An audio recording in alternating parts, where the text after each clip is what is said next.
La main à notre deuxième speaker, enfin deuxième présentation par Florian, architecture multimodulaire chez BackMarket.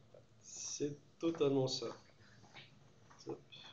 Alors du coup, un sujet complètement différent du précédent.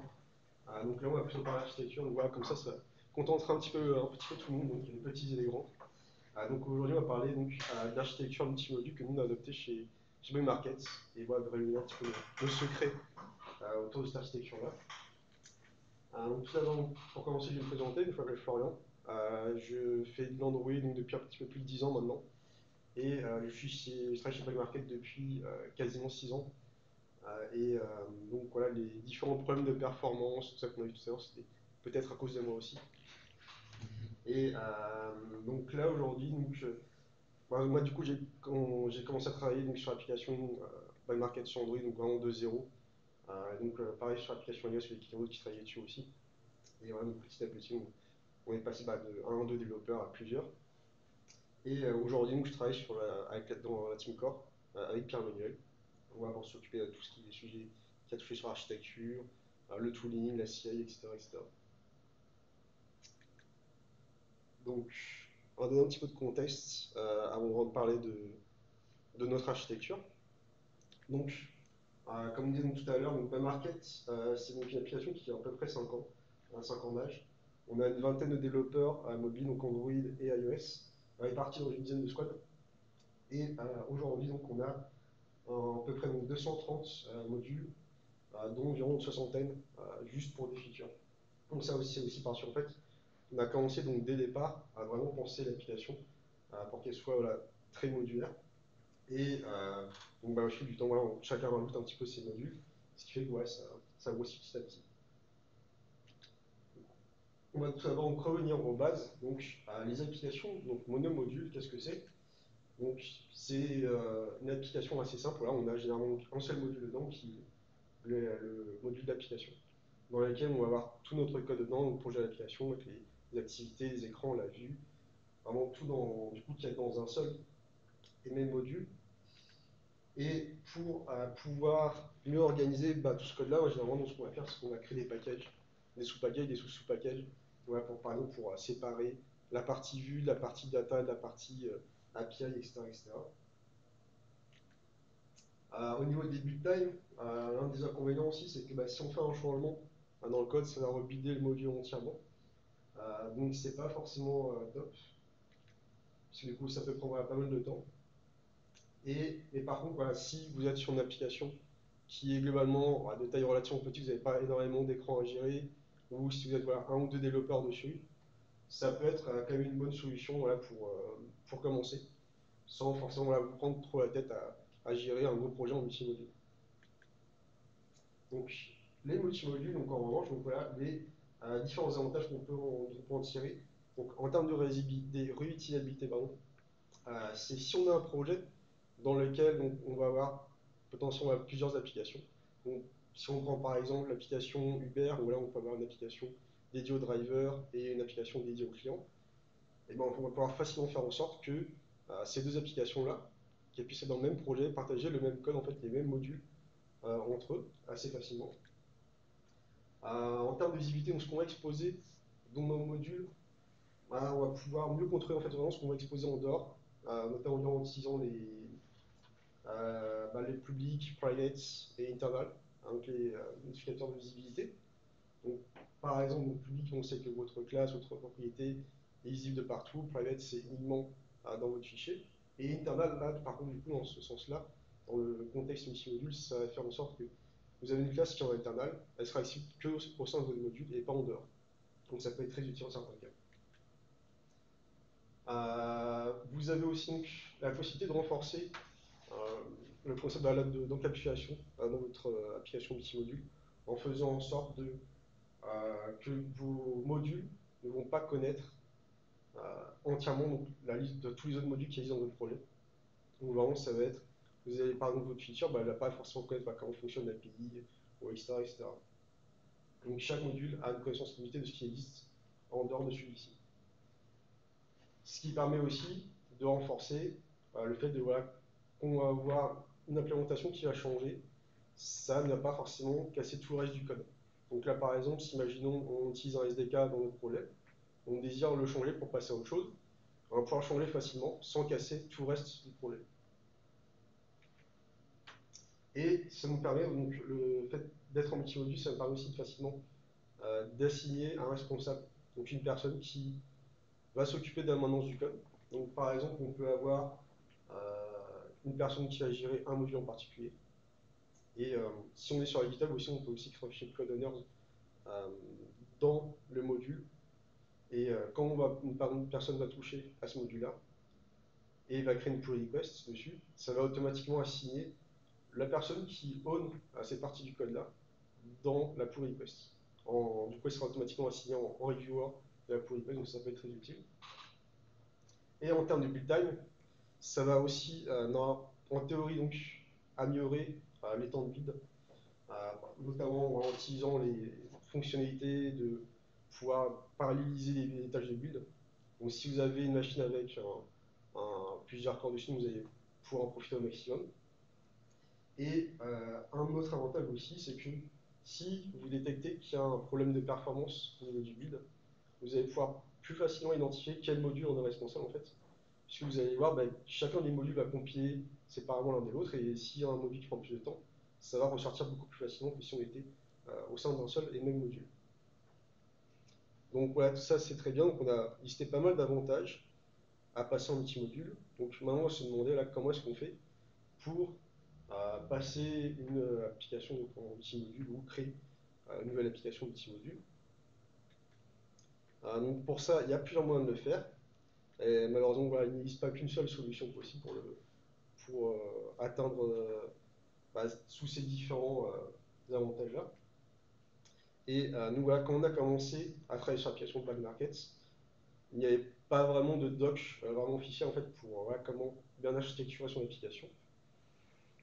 Mais voilà, coup de bol, donc aujourd'hui, il y a quand même quelque chose qui existe côté Google, donc il y a une documentation sur les sites développeurs Android qui existe maintenant, avec voilà, pas mal de choses qui vont montrer comment bien construire une application multimodule. Donc, dans cette documentation-là, il y a un petit schéma qui montre vraiment l'essentiel de ce qu'il faut retenir déjà. Avec notamment, donc, on peut faire pas mal de choses intéressantes juste avec ce schéma-là. Donc, le fait qu'on ait ici donc une application avec deux modules d'application, plusieurs modules de feature, plusieurs modules de data, et tout en bas donc une partie network. Donc là on a un cas où on a deux applications qui dépendent de features, qui dépendent des modules de data et qui dépendent eux-mêmes des modules core. Donc là on peut voilà, distinguer une première partie donc, avec des modules de type application, des modules de type feature, des modules de type data et des modules de type core. Et ce qu'on peut remarquer aussi, c'est qu'il n'y a pas de lien horizontaux entre ces modules. Donc, par exemple, il n'y a pas de module de feature qui dépend d'un autre module de feature. Donc là, par exemple, la feature de review ne dépend pas du module du feature player. Et pareil pour les modules de data, etc., etc. Et aussi, on a une approche donc, qui est en top-down. Donc, tous les modules qui sont situés au-dessus peuvent dépendre des modules qui sont situés en dessous. Mais par contre, l'inverse n'est pas vrai. C'est-à-dire que un module data n'aura pas de lien direct donc vers une feature. Parce qu'elle n'a pas besoin de le connaître normalement. Donc, nous, on a une approche du coup qui est un peu similaire. Mais vu du fait qu'on a quand même beaucoup plus de choses à gérer qu'une seule application comme ça, c'est que le souci du coup, c'est que nous, on a beaucoup plus de modules à gérer. Et donc, notamment, voilà, beaucoup plus de types de modules. Et donc, l'un des principaux objectifs, enfin, l'un des principales tâches qu'on a dû commencer à travailler donc, avant pour mieux décrire en fait, tous ces types de modules-là, c'est de lister en fait, voilà, par couche les différents types de modules qu'on va avoir dans notre application. Donc, nous, ce qu'on a, on retrouve un petit peu la même approche que tout à l'heure, mais voilà, avec pas mal de choses en plus. Donc, on va retrouver la partie application donc, tout en haut.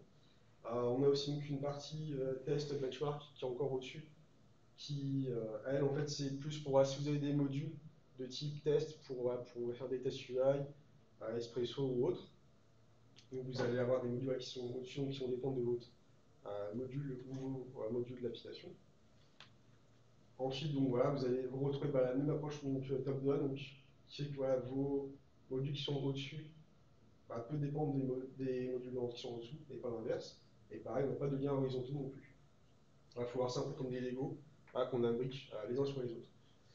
Donc si vous voulez par exemple commencer à structurer votre application multimodule, ce que je peux commencer de faire, c'est vraiment de partir dans le bas et donc d'aller en haut en fait à chaque fois.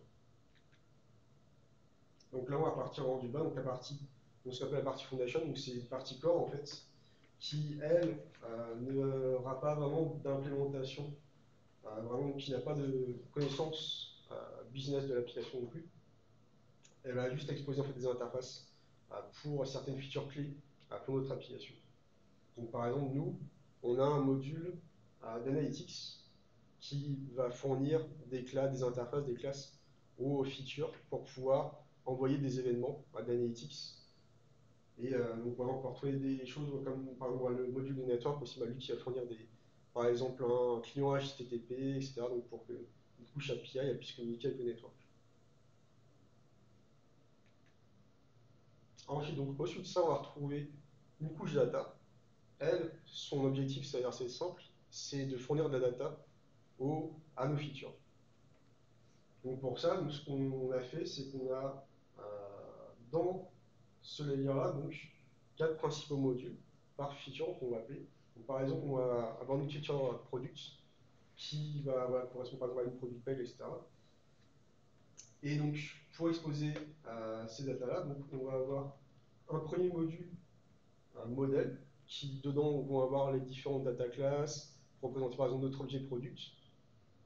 On va avoir un module d'API qui, donc à l'intérieur, va contenir les services retrofit, etc. Donc pour accéder à nos API.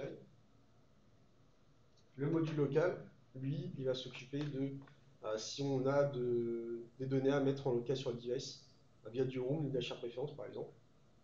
Donc c'est lui qui va vraiment s'occuper de comment stocker les informations en local sur le device. Et ensuite, donc on va avoir un autre module de repository dédié à notre partie product, qui lui va contenir une classe généralement repository, qui va avoir son rôle en fait de repository tout simplement, donc qui va s'occuper en fonction des besoins, donc de switcher entre la partie API au local. Donc si on veut par exemple faire une application qui fonctionne aussi en offline, on peut avoir une partie en local où on va stocker des données. Et le repository, lui, il va switcher en fait entre la partie locale et API en fonction de ce qu'on veut faire. Et donc, ensuite, toutes ces données-là, elles sont exposées au domaine, au layer de domaine, qui lui va fournir via par exemple des use cases les données à nos features. Et justement, donc, en parlant de features, donc, on va avoir des modules de features, généralement par écran ou par funnel d'écran. Donc dedans, on va retrouver principalement l'activité, le fragment, le view model, etc. Donc tout ce qui est relatif à l'UI. Et ce module de feature-là, il va dépendre donc, des modules qui sont en dessous, donc, de la partie domaine, de la partie on a un module de design system pour gérer les différents composants, etc. Et on a aussi donc, un autre module de feature qui s'appelle feature base en fait, qui elle va contenir les base activity et base fragments qu'on utilise un peu à chaque fois généralement dans un projet. Et à côté de ça, on va retrouver un layer de third party qui lui va en fait implémenter la logique qu'on a définie dans la couche foundation tout en bas. Donc là, par exemple, dans mon application, je vais intégrer Firebase pour gérer plusieurs choses, notamment par exemple l'analytics, parce qu'on veut envoyer des événements quand l'utilisateur par exemple va visiter une page ou taper sur un élément d'écran. Donc on va avoir un module dédié pour Firebase qui va implémenter ces modules d'analytics là, et si je veux par exemple qui gère aussi du log, on peut lui faire implémenter aussi ce module de logger là qu'on se trouve dans la partie foundation aussi. Et ce qui est important, c'est que notre feature, elle ne dépend pas directement de nos modules Firebase, ou de la partie third party, mais elle va dépendre plutôt de la partie foundations. Pourquoi? En fait, c'est pour respecter justement le principe d'encapsulation qu'on a vu tout à l'heure, qui fait que si un jour j'ai envie de changer, donc de me passer de Firebase, de passer à autre chose, je peux faire facilement en fait, je peux juste simplement retirer ce module-là, en avoir un autre le remplacer, sans avoir à changer quelque chose côté feature. Donc ça ne va pas casser toute l'application. Et enfin, donc, tout en haut, on va retrouver donc d'autres layers d'application, où dedans on va avoir nos différents modules d'application. On peut avoir donc notre application principale, une application annexe, qui vont dépendre des modules de feature généralement, et des faire partie donc parce que dans ces modules-là, on va retrouver donc généralement l'objet application, donc objet application donc Android, qui va donc initialiser par exemple les différentes librairies qu'on a dans notre app et gérer l'injection de dépendance, etc., etc. On a vraiment très peu de code dedans. Toute la logique vraiment de l'application en soi, et surtout dans les features, dans les modules d'en dessous.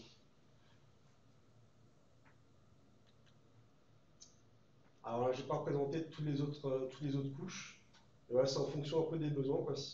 Par exemple, nous, on a un layer pour la partie design qui va contenir un module pour le design system et aussi pour exposer aussi un module d'assets dans ce layer-là. On a un layer aussi de share components. Là, du coup, ça va être plus pour partager des composants, des fonctionnalités communes entre les features. Et on a aussi donc, la partie donc, domaine, la partie business aussi, donc, qui va exposer tous les use cases, etc. à nos features. Et on a la partie benchmark, ça j'en ai discuté tout à l'heure. Donc comment est-ce que ça représente, comment on représente ça physiquement dans notre projet sur Android? Donc si tout en haut, dans Android Studio, tout en haut à gauche, vous changez de vue, donc pour passer dans Android à Project, vous allez avoir une arborescence donc, de fichiers, vous avez vraiment tous vos fichiers qui sont dans votre projet. Donc vous allez retrouver par exemple du coup, votre module d'application, et au final nos layers, donc par exemple ici data ou feature, c'est juste des dossiers en fait, dans lesquels on va placer nos différents modules. Donc en fin de compte, ces layers-là, ça vous permet surtout de pouvoir regrouper vos features entre camps. Et d'éviter, parce que si vous avez tout dans la racine, ça serait assez vite un diagramme. En fait, si vous avez 200, 300 modules, ça va être assez complexe à gérer. Donc, voilà, tout ça c'est bien beau, mais on a représenté un petit peu la multimodularité des applications sous un beau jour, mais il y a forcément des inconvénients. Donc, nous, on s'y heurtait à pas mal de problèmes quand on a commencé à vraiment pousser la modularité de notre application, notamment la partie navigation. Donc, comme je disais tout à l'heure, on a des restrictions au niveau des dépendances entre nos modules. Donc, on disait que deux modules de feature ne pouvaient pas dépendre l'une entre elles, pour notamment déjà éviter les problèmes de dépendance circulaire. Parce que si vous avez donc là ici votre module de feature A qui dépend du module feature B, et le module feature B dépend lui-même du module feature A, vous allez avoir une dépendance cyclique. Et ça va pouvoir compiler dans tous les cas. Donc là, imaginons qu'on a une feature A, on a une activité, on a un module feature B avec une autre activité, et on veut pouvoir naviguer dans notre activité A vers notre activité B. Donc pour ça, si on n'a pas ce lien-là qui peut exister, comment est-ce qu'on fait? Et pour ça, la réponse elle est assez simple. Donc on a un module en fait de navigation qui va se retrouver au niveau de notre couche fondation, qui elle va exposer un objet, un routeur, pour pouvoir router d'écran en écran et d'écrire certaines interfaces pour les redirections. Ensuite, nos modules de feature, elles vont implémenter ces différentes interfaces de redirection. Et ensuite, notre module d'application, lui, en fait, en configurant notre outil d'ingestion de dépenses, va automatiquement permettre aux features en fait, de pouvoir récupérer l'implémentation de nos directions. Alors, ça peut sembler un petit peu difficile à comprendre tout ça, donc je vais vous montrer un petit peu de code.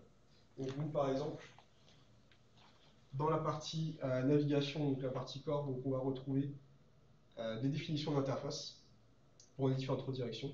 Donc ici, on a le cas de notre produit page. Donc au final, on va représenter donc, la redirection vers cet écran via une interface qui elle-même implémente une autre interface pour dire qu'il s'agit d'une redirection vers un écran qui prend en entrée des paramètres. Donc ici, les paramètres, c'est représenté via une data class. Donc en entrée, on a un product ID tout simplement, parce que pour afficher une product page, donc on a besoin de l'ID du produit qu'on va afficher. Ensuite, dans notre module de feature product, donc là, on a codé notre product page, bah, on va implémenter l'interface qu'on a définie dans le module de navigation. Et donc, nous, on a codé en fait voilà, notre framework de navigation propre à notre application. Et donc en fait, voilà, chaque module va implémenter leur logique de navigation. Donc là, par exemple, on a une méthode en fait qu'on override qui s'appelle le toScreen, qui elle va indiquer donc comment vers quoi en fait on redirige pour accéder à notre product page. Donc là, ici dans cet exemple-là, c'est un intent qui est utilisé pour rediriger vers l'activité. Et ensuite, côté feature, pour pouvoir rediriger vers notre product page, en fait, c'est assez simple. Donc, on a trois choses à faire. Premièrement, instancier donc les paramètres d'entrée pour notre écran. Donc ici, avec notre product ID. On récupère l'implémentation de notre direction vers laquelle on va accéder, donc ici notre product page, via une méthode que nous, on a appelée ça getNavImplementation, donc qui est définie dans notre framework de navigation. Ensuite, via notre routeur de navigation, on va simplement appeler une méthode qu'on a définie qui s'appelle navigateTo, et on lui passe en paramètre la direction vers laquelle on va accéder. Donc au final, depuis n'importe où, depuis mon application, depuis une feature, je peux facilement rediriger vers mon écran de product page, sans avoir à connaître comment y implémenter cet écran-là. Donc par exemple, ça pourrait être un fragment, une activité, une dialogue ou que sais-je. En fait, peu importe, au niveau de la plan, lui, on n'a que faire en fait de ça. Et donc si par exemple on change d'une activité à un fragment, par exemple, il n'y aura pas besoin de changer partout. Donc ça sera un petit peu compliqué de vraiment tout détailler, de rentrer vraiment dans le détail à cette partie-là. Mais voilà, on a rédigé un article sur cette problématique-là. Donc on a un blog Medium. Donc voilà, si vous voulez y accéder pour avoir plus de détails, n'hésitez pas. J'ai une page avec tous les liens à la fin si vous voulez. Une autre problématique qu'on va avoir, c'est la déclaration des modules. Donc, quand on va avoir beaucoup de modules, on va avoir une centaine de modules par exemple, on va avoir des fiches bit.gradle qui vont se retrouver pour chaque module, qui va configurer nos modules de library, d'application, etc. On va retrouver un peu la même chose à chaque fois, donc un bloc de plugins avec les plugins qu'on va piquer sur le module, un bloc Android dans lequel on va configurer tout ce qui est relatif à Android, donc le SDK qu'on va utiliser pour builder, le mini SDK, le Bluetooth, etc. Et les versions de la Java qu'on va utiliser pour compiler, la rétrocompatibilité, tout ça. Donc, si on faisait ça pour chaque fichier bit.gradle qu'on avait donc dans chaque module, ça serait super lourd. Notamment aussi, si on veut passer là ici de SDK 34 à 35 par exemple, il faudrait changer partout, donc ça serait assez lourd. Ouais, est-ce qu'il existe un moyen en fait, simplement pour pouvoir centraliser la configuration de ces modules-là? La réponse est oui. Il y a une solution qui existe, donc c'est le Convention Plugin. En gros, c'est un module, il faut voir ça comme un module dans lequel on va déclarer des plugins custom qui vont configurer nos modules. Donc voilà, nos modules d'application, nos modules library, nos modules de test, etc. Et aussi on va pouvoir configurer des choses comme par exemple différents plugins que vous pouvez appliquer par exemple dans tout le module. Et ça peut se faire très facilement avec les Convention Plugin. Alors, comment ça fonctionne? Donc, dans nos modules des Convention Plugin, donc on va avoir un fichier bit.gradle aussi, puisque c'est un module comme un autre au final. On va déclarer dans le log des dépenses les différentes dépenses donc pour les classes dont on va avoir besoin en fait, pour créer nos plugins. Donc, par exemple, ici on a une dépense sur Android vers le plugin parce qu'on va avoir besoin d'accéder aux classes qui sont contenues dans ce plugin-là. pour pouvoir configurer nos modules. Et ensuite, donc, tout en bas, dans la partie Gradle plugin, on va déclarer notre module, notre plugin custom, pardon, en lui indiquant, voilà, en lui donnant un ID et l'implementation class, donc ça va être le nom du package et le nom de la classe pour notre convention plugin. Ensuite, donc, on va créer notre convention plugin, donc c'est juste une classe, donc ici en Kotlin, voilà, qui a implémenté une interface plugin qui vient de Gradle. On a une méthode override qui s'appelle apply, qui va être appelée en fait à chaque fois, donc on va appliquer notre plugin à un module. Donc ici, ce qu'on fait en fait, c'est qu'on va retrouver quasiment la même chose que ce qu'on avait dans le shield.gradle sur chacun des modules. Donc on va retrouver la configuration des plugins qu'on va appliquer, comment est-ce qu'on va configurer le bloc Android, etc., etc. On peut l'utiliser aussi pour configurer d'autres dépendances ou de plugins, comme par exemple pour le code coverage, on a un outil Jacoco. Et en fait, on a une partie là, tout en bas qui permet aussi de configurer Jacoco pour chacun des modules. Ensuite, donc, dans notre méthode, en fait, pour configurer les modules à Kotlin Android, on va retrouver du coup, exactement la même chose qu'on avait tout à l'heure, qui était utilisé partout dans tous nos fichiers Bitcoin. Donc du coup, une fois qu'on a codé ça, on va juste revenir sur nos modules, dans les fichiers Bitcoin de nos modules, et au lieu d'appliquer le plugin Android Library Kotlin Android, on va juste appliquer notre plugin à nous, qu'on a défini.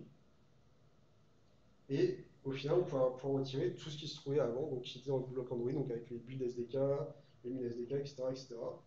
Et voilà, donc on a un fichier qui est beaucoup plus petit. Et on va vraiment retrouver ce qui est vraiment unique au final à nos modules. Donc là, par exemple, ici, ce qui est unique, voilà, c'est le namespace en fait, qui est vraiment dépendant du module. Et ensuite, donc, au niveau des dépendances, on va retrouver un petit peu le même souci. Donc, dans le fichier Bitcoin, on va avoir la définition de toutes les dépendances, qui vont se retrouver donc dans un bloc, le bloc dependencies. On va avoir toutes les dépendances. Donc là, par exemple, ici, on a la dépendance Android X Activity, qui utilise une version 1.8.2. Donc ça, c'est dans un seul module, mais qu'est-ce qui se passe si, dans un autre module, je réutilise ce même bloc-là, et j'utilise une autre version?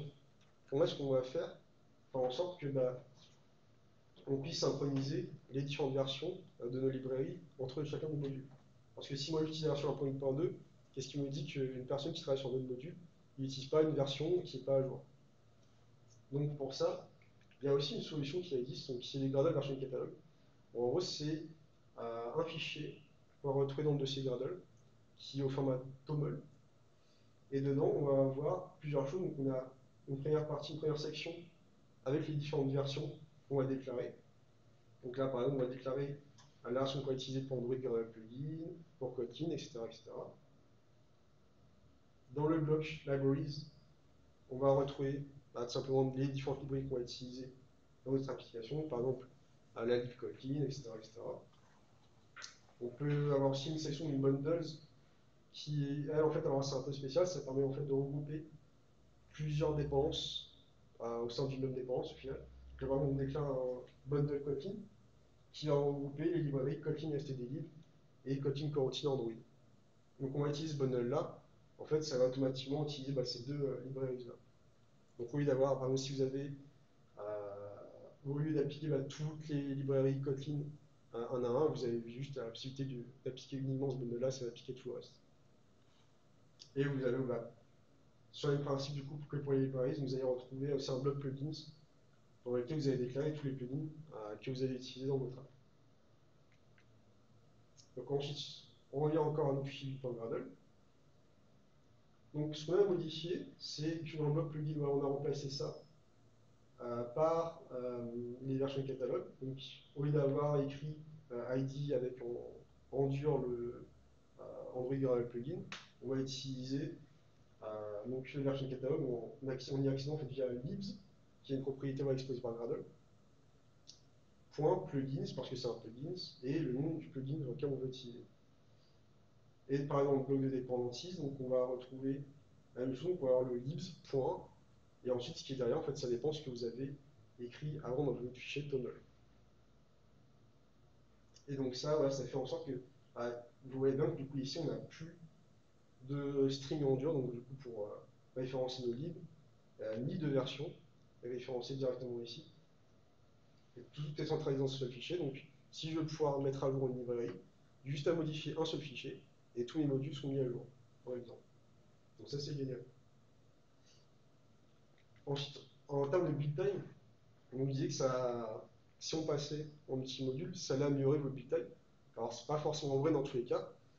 Là notamment ici on a un cas, donc on a 4 modules dans notre application, A, B, C et D, où A dépend de B, B dépend de C et de D. Si on fait une modification, donc tout en bas dans le module D, ça va impacter le module B et le module 1. Donc dès que vous faites une modification sur un module qui est dans une couche assez basse, il faudra faire attention que ça ne répercute pas trop de modules au-dessus. Donc là, malheureusement, pour ça, en fait, il n'y a pas trop de moyens, il n'y a pas trop de solutions, en fait, de pouvoir corriger ça. Si vous avez besoin de modifier un module, de toute façon, vous allez le modifier. Mais il y a quand même des moyens un peu de contourner le problème. Nous, on utilise un plugin qui s'appelle Dependencies Analysis, qui nous permet avec plusieurs choses, notamment de détecter les dépendances qui ne sont pas utilisées dans un module, de détecter les plugins qui ne sont pas utilisés non plus, et de détecter aussi la configuration de nos dépendances, pour savoir si c'est mal géré ou non.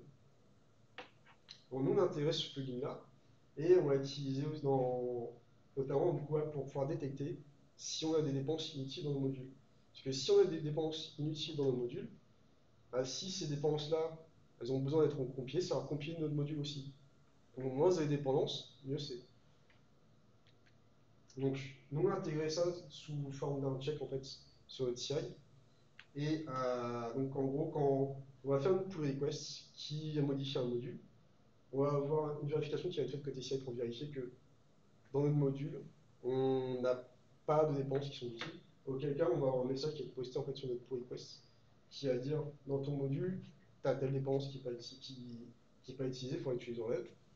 Donc une fois qu'on fait la correction, on a un message qu'on poste pour dire que tout est bon et qu'on peut continuer.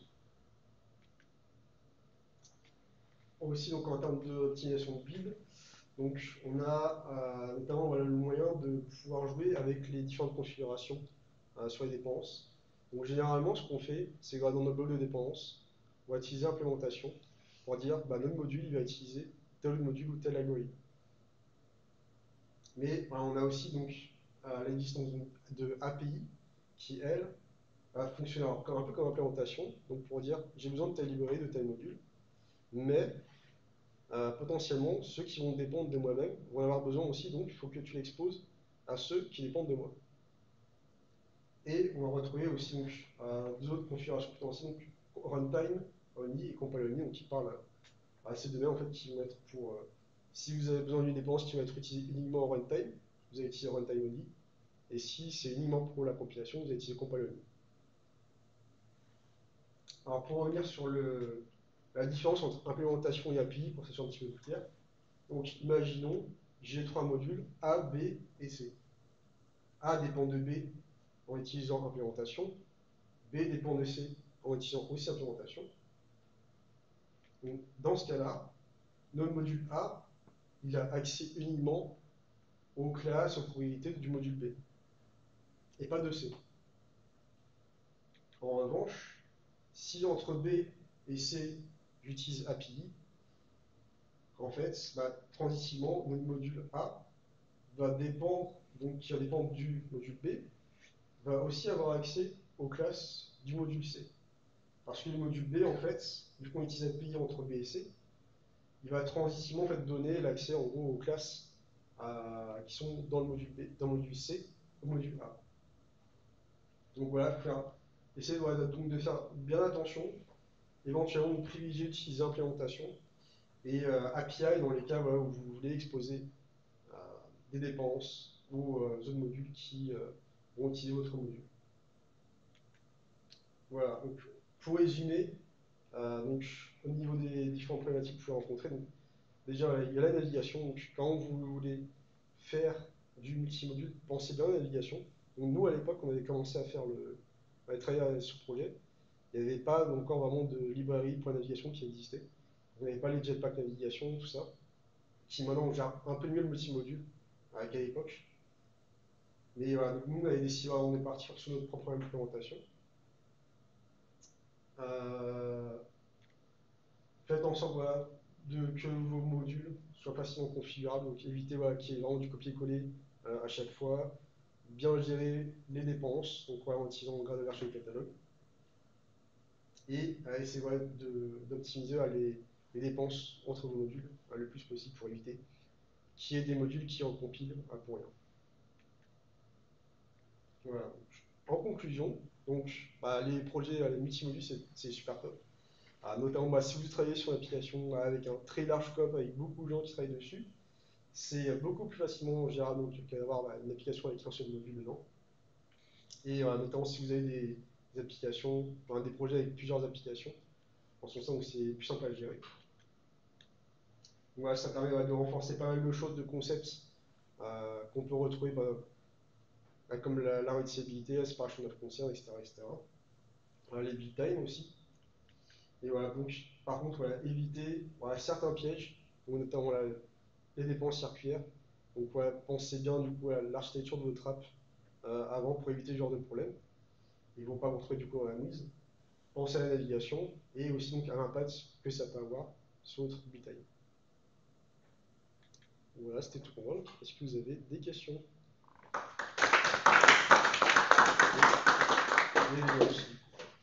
Merci d'avoir écouté.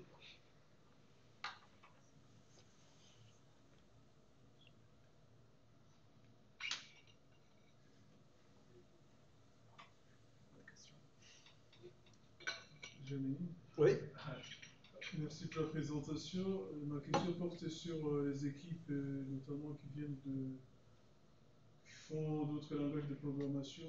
Est-ce qu'avec ces modes de fonctionnement, y a-t-il une facilité, notamment les développeurs Java, à les intégrer dans les équipes?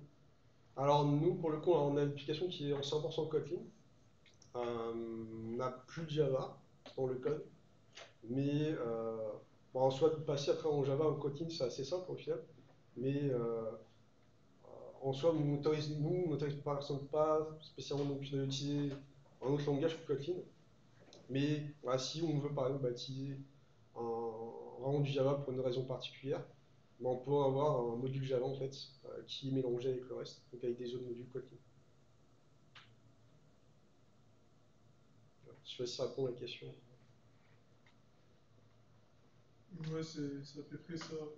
Ce que justement, dans ce type de développement, il y a souvent, il peut y avoir un développeur qui vient de tout horizon. Notamment, je trouve que ça est lié pour les développeurs Java. Je pense qu'ils ne sont pas une autre, c'est quelque chose qui sont plus faciles d'intégrer que position, si j'essaie de faire le lien.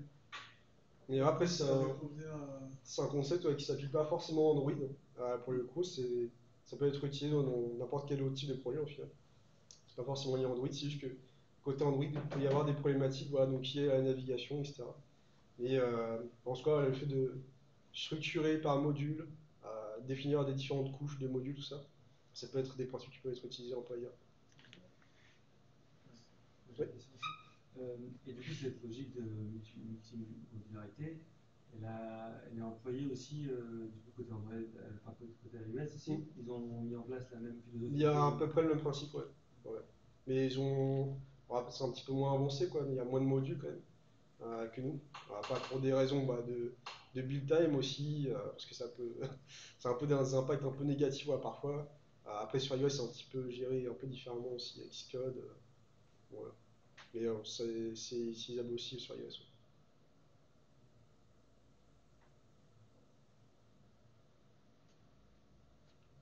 Ouais. Maintenant, par rapport à iOS, du coup, ce serait possible de gérer les modules, si derrière les modules sont passés en KMP, de partir sur une architecture KMP avec les. Ah ouais. Par exemple, si tu utilises du KMP, le mieux c'est comment dire, de le faire sur les couches qui sont assez basses au final, parce qu'elles sont pas liées, en tout cas le moins possible liées au framework Android. Donc voilà, la partie navigation, navigation peut-être pas, et la partie analytics, logger, etc. Vraiment les fonctionnalités core, en fait, ça peut être facilement être utilisé via KMP et réutilisé par exemple sur iOS. Ça, il n'y a pas de problème. Donc vraiment, ça peut être le genre de choses qu'on peut se dire aussi. On peut se mettre des restrictions sur les nouveaux layers de modules, donc dire tout ce qui est dans la partie foundation, par exemple, ça ne va pas être des modules Android, ça va être des modules Kotlin multiplateforme uniquement, et donc du coup, il n'y a pas de lien avec Android, mais voilà, ça rajoute pas mal de restrictions quand même derrière.